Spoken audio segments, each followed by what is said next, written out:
8 class में पढ़ने वाली लड़की जो अपने पिता के जो दोस्त होते हैं उन्हीं के बुलाने पर मोनू यादव उनके बुलाने पर चली जाती है उनके पास, क्योंकि वो उनका लगाव बहुत ही अच्छा था इसके पहले से। तो उसको भरोसा नहीं था कि उसके साथ ऐसी घटना भी घट सकती है और उसके पापा के दोस्त ही ऐसा कर्मकांड कर सकते हैं।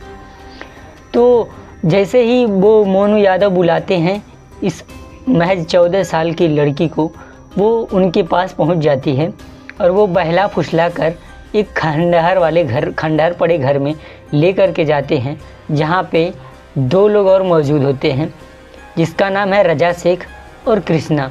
दोनों ही उस लड़की के साथ, महज 14 साल की लड़की के साथ दुष्कर्म करना शुरू करते हैं और उसके साथ ज़बरदस्ती करते हैं और उसे धमकाते भी हैं। धमकाने के साथ साथ बोलते हैं कि अगर तुमने किसी को बताया तो हम तुम्हारे परिवार वालों को और तुम्हें जान से मार देंगे। तो यह धमकी सुनकर लड़की बेचारी सहम सी जाती है, डर जाती है। इस घटना को सुनने के बाद ना आपकी भी रूह कांप उठेगी और आप भी किसी पर भी भरोसा, मतलब अपने सगे, मतलब जैसे अगर आपके दोस्त हैं उस पर भी आप भरोसा करने से कई बार मुकर जाओगे। आपकी रूह कांप जाएगी इस घटना को, इस कहानी को सुनने के बाद। तो चलिए शुरू करते हैं और आप लोगों को बताते हैं कि जो है ये कहानी कहाँ की है और किसके साथ ये घटना क्या हुई। ठीक है, तो यह कहानी उत्तर प्रदेश के बरेली आप लोगों ने आई होप कि सुने ही होंगे। तो बरेली की एक छोटे से गांव की एक लड़की है जो उसके पिता बढ़ई होते हैं। बढ़ई मतलब लकड़ी वाला काम करते हैं और हर रोज़ 3 साढ़े 3 बजे 4 बजे रात को ही अपना जो है टेम्पू वगैरह डीसीएम वगैरह ले करके वो मंडी के लिए निकल जाते हैं अपने काम के लिए। वो लड़की काफ़ी सुंदर थी, काफ़ी अच्छी थी और पढ़ाई लिखाई भी अच्छा चल रहा था उसका। और उसी के साथ में, उसी के बगल में, साइड में ही उनके पड़ोसी रहते हैं रजा शेख, कृष्णा यादव और मोनू यादव। इतने सारे लोग रहते हैं और उनसे उनके पापा का लगाव भी होता है। कृष्णा का मतलब जो है इसके लड़की के पापा का लगाव भी रहता है 14 वर्षीय छात्रा की। तो उसके संबंध में इस वजह से थोड़ा बहुत जो है लगाव रहता है। तो एक दिन की बात है, यह वारदात हुई 21 दिसंबर को। 21 दिसंबर की रात को जो है रात को बुलाया गया कि जो है तुम्हारे पापा यहाँ पे बेहोश पड़े हैं, तुम चली आओ। मोनू यादव ने बुलाया तो उस लड़की को भरोसा हो गया और उसने बिना किसी को बताए, मतलब घर में बिना किसी को बताए वो चली जाती है, क्योंकि उसके पापा के तो दोस्त थे, मतलब उसके पड़ोसी थे। तो इतना तो भरोसा होना चाहिए, इतना भरोसा था। और वो वहाँ पर उनको बिना बुलाए, मतलब बिना किसी को घर में बताए चली जाती है। उसी रात उसके पिता भी जो टेम्पू जैसे ही लेकर निकलते हैं उसके बाद ये निकलती है और यह चली जाती है और घर में किसी को भी पता नहीं चलता है। कुछ ही समय बीता होता है और सुबह के करीब हो जाते हैं, सुबह के बजने वाले होते हैं 5 और 1 घंटे बाद वह उसका बेटा उठता है 3 बजे, मतलब 3 बजे उठ जाता है। उसी का भाई, उसका नाम इस वीडियो के लिए हम महिमा रख देते हैं। तो महिमा का भाई उठता है, वो महज जो है 18 से 20 साल का रहता है, 18 से 20 साल के करीब में। वो अपने पिता के पास फ़ोन करता है, पूछता है कि पापा जो है महिमा कमरे में दिखाई नहीं दे रही है, कहाँ गई, और वो गायब अचानक से कहाँ चली गई। और इतनी रात को, अभी रात बहुत समय बाकी है। तो इतनी सारी वारदात करने के बाद अपने पिता से बोलता है और वो बोलता है पापा जो है महिमा गायब हो गई है। अब इस बात को लेकर के उसके पिता तुरंत खड़े पाँव, मतलब खड़े जैसे ही हुए वहाँ से तुरंत वापस आते हैं। और वापस आने के बाद वहाँ पे क्या घटना घटित होती है पहले उसको बताते हैं। ठीक, अब मोनू यादव बुलाता है, वो पहुँच जाती है। उसके बाद से उसके घर पे पहुँचने के बाद से जिस जगह वो बुलाया रहता है उसके बाद से उसको बहलाते हैं, फुसलाते हैं और एक सुनसान पड़े खंडहर वाले घर में उसको लेकर के जाते हैं, जहाँ पे 2 लोग और मौजूद होते हैं, जिसका पहला नाम है रजा शेख, दूसरा नाम है कृष्णा यादव। अब दोनों लोग वहाँ पे मौजूद थे और मोनू यादव उसको बुला करके ले करके जाता है। और वहाँ पे ले करके जाने के बाद वो लड़की पूछती है कि अंकल आप हमें यहाँ पे क्यों लेकर गए हैं। तो उसके बाद से वो दरवाज़ा जो खंडहर पड़ा घर था उसमें 2 अंदर जो लोग थे उसको पकड़ करके टांग करके उठा के अंदर लेके चले जाते हैं, ताकि आवाज़ किसी को अगर ये चिल्लाए भी तो आवाज़ बाहर ना आए। अब अंदर ले करके चले जाते हैं और वो उसको बताने की बजाय उसके मतलब जो है उसके बॉडी को टच करने लगते हैं और उसके जिस्म पे हाथ फेरने लगते हैं और ऐसी मतलब जो है बहुत सारी वारदात करते हैं। तो वो लड़की पूछती है कि अंकल आप लोग ये गलत कर रहे हो, और जो है अभी देखो अगर 14 साल की लड़की है तो उसको थोड़ा बहुत तो दिमाग होगा कि आखिर हमारे साथ क्या होने वाला है। तो यह घटना उसके बाद से वो अपनी मना करती है, जितना अपने हो सकता है उतना प्रोटेक्ट करती है अपने आप को, लेकिन आखिरकार उन दोनों बंदों ने यानी कि 2 लोग बाहर खड़े होते हैं, जो है मोनू यादव और कृष्णा यादव दोनों बाहर खड़े होते हैं, निगरानी में रहते हैं कि कोई इधर आए ना, अगर आए तो हम उसको बता सके। और रजा शेख उसके मुंह पर हाथ दबाता है और उसके कपड़े उतारना शुरू कर देता है। अब लड़की वो चीखती है, चिल्लाती है, लेकिन उसकी आवाज़ बाहर नहीं आ पाती है क्योंकि उसका मुंह जो है रुई लगा करके ऐसे कपड़े से बांध देता है ताकि उसकी आवाज़ बाहर ना जाए।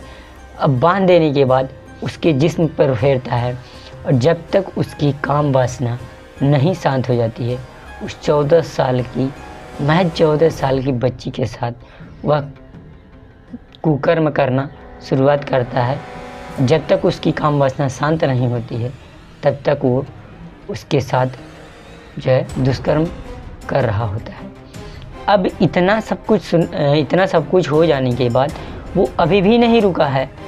तकरीबन 3 से 4 घंटे लगातार सोचो एक महज छोटी सी बच्ची उसके साथ ऐसा बर्ताव किया जाता है और वो एकदम से डरी सहमी जाती है। उसके बाद से उसका मुंह खोला जाता है, उसको धमकाया जाता है कि अगर किसी को भी इस घटना के बारे में बताओगी तो हम तुम्हें तो मारेंगे ही मारेंगे, तुम्हारे घर वालों में से किसी को भी नहीं छोड़ेंगे, जान से मार देंगे, तीनों लोग।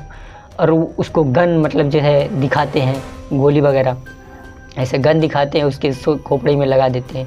लड़की एकदम डरी सहमी होती है। उसके पिता घर पर आते हैं, जैसे ही आते हैं उसके बाद देखते हैं कि वो एकदम डरी हुई सहमी हुई आ रही है कहीं से, मतलब रास्ते में आ रही है घर की तरफ। और उससे पूछा जाता है एकदम डरी हुई, बाल बिखरे हुए, मतलब कि आप समझ रहे हो ना मैं क्या कहना चाह रहा हूँ। तो उस तरह से उसकी हुलिया हो जाती है और एकदम से डरी हुई होती है। और उसके पिता पूछते हैं, पूरे पहले उसको पानी वानी देते हैं, पिलाते हैं और पूछते हैं कि बेटी आखिर हुआ क्या, तुम इतनी डरी हुई सहमी हुई, क्या हुआ, क्या बताओ।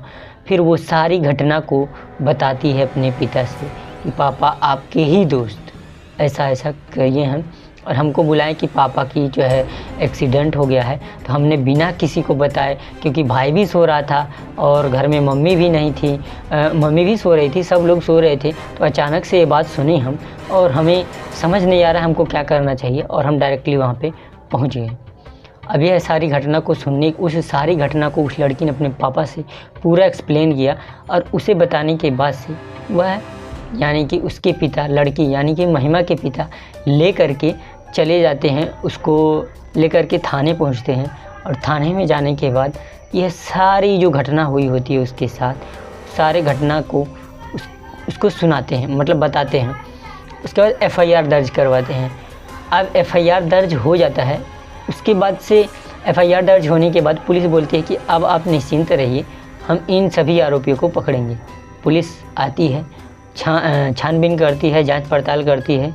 उसके बाद से उन तीनों आरोपियों को पकड़ा जाता है।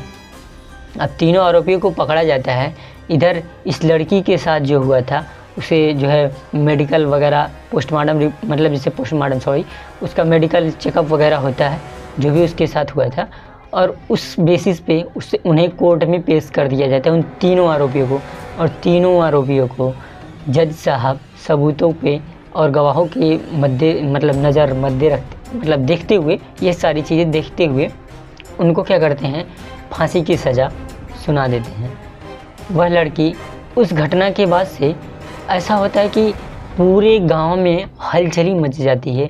और मतलब देखो हर किसी के, देखो आप, मैं भी किसी का भाई हूँ, आप भी किसी के भाई हो, बहन हो, सॉरी भाई हो, आप भी पिता हो, जो भी हो, जो भी आप लोग देख रहे हो, इतने सारे लोग, तो इस कहानी से आपको ये चीज़ तो सीख लेनी ही चाहिए। किसी पर भी हम भरोसा मतलब इतनी आसानी से नहीं कर सकते हैं, और ख़ास कर तो भाई अगर देखो लड़कियों के साथ इस मामला है तो बिल्कुल भी भरोसा नहीं करना बेहतर होगा। अब क्या रीज़न है, जो भी है, अब देखो इसी के साथ ये जो घटनाएं हैं वो होती जा रही हैं। अब देखो ये महिला यहाँ पे लेडी डॉक्टर के साथ रेप केस हुआ, और उधर उधर बंगाल में रेप केस हुआ, और इधर जो है बहुत सारे प्रदेशों में जो है ऐसी वारदात हो रही हैं। अब हमें नहीं पता, ये सामाजिक मुद्दा है और इससे हमें जो है अपनी सोच को बदलना होगा। अब आपकी इस पे क्या राय है, इस कहानी पे कमेंट बॉक्स में ज़रूर से बताइएगा। और जितना हो सके, चाहे आप जो है 13 साल से कम एज के हैं, 18 साल से कम एज के हैं, या फिर आप 65 साल के जो है दादाजी तक अगर हमारी वीडियोस को देख रहे हैं, तो इस वीडियो से आपको कुछ तो सीख लेनी ही चाहिए। और इसे आपको जितना हो सके अपने नाती पोता जो भी हैं, भाई, दोस्त, यार, पापा, हर किसी को शेयर करो, ताकि ये वीडियो अवेयरनेस है, समझ लो। इस एक तरह से जो है ये घटना है जिसको जान करके आप थोड़ा अवेयर हो सकते हो कि शायद ये चीज़ें घट सकती हैं। आई होप आपको ये वीडियो पसंद आई होगी, तो कमेंट बॉक्स में कमेंट करिए, और कहाँ से आप लोग देखते हो कमेंट करिए। अगर आप लोग कमेंट करते हैं तो मैं शायद अगली वीडियो में आप सभी लोगों के नाम पढ़ूँगा। तो बस आज के लिए इतना ही, तब तक के लिए Jai Hind, bye bye, take care and love you all.